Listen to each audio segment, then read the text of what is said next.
3 weeks ago, President William Ruto signed into law a supplementary appropriations bill that enabled the government to rationalize the 2024-2025 budget. This was necessitated by the rejected Finance Bill 2024 that meant, as the government indicated, that there would be a revenue shortfall of 344 billion shillings. And so several expenditure plans had to be shelved, including more than 120 billion shillings worth of development plans. As a consequence, the government faced a higher deficit of 761 billion shillings that will have to be raised through borrowing from both external and domestic sources. Now, one may be tempted to sympathize with the government in navigating the uncharted waters.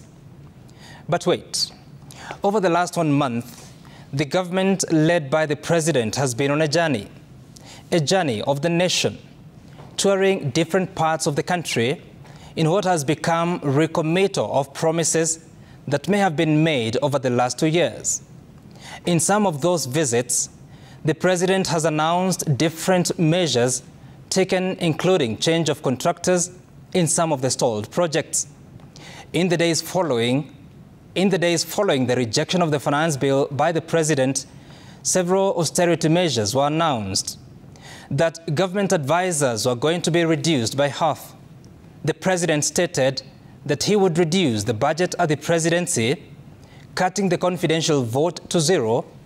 Travel budget was to be reduced, as were hospitality, training, purchase of motor vehicles, renovations, and others. How then is it that the government is on an accelerated implementation of a travel budget? How much was cut?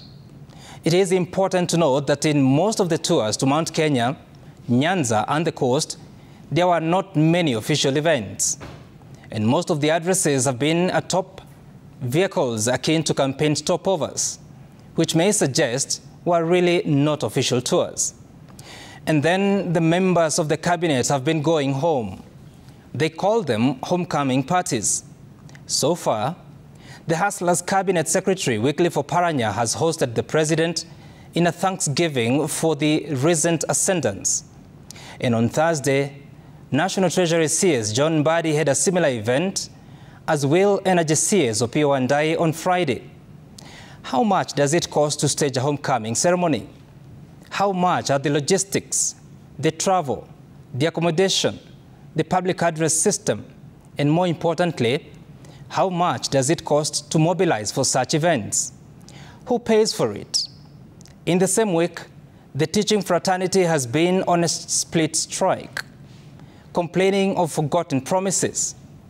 Just last week, National Treasury CS John Mbadi stated that there were no resources to convert the JSS intern teachers into permanent employees, that the government was short of some 13 billion shillings to honor the pledge which had been repledged by the president when he signed the supplementary appropriations bill on the 5th of August.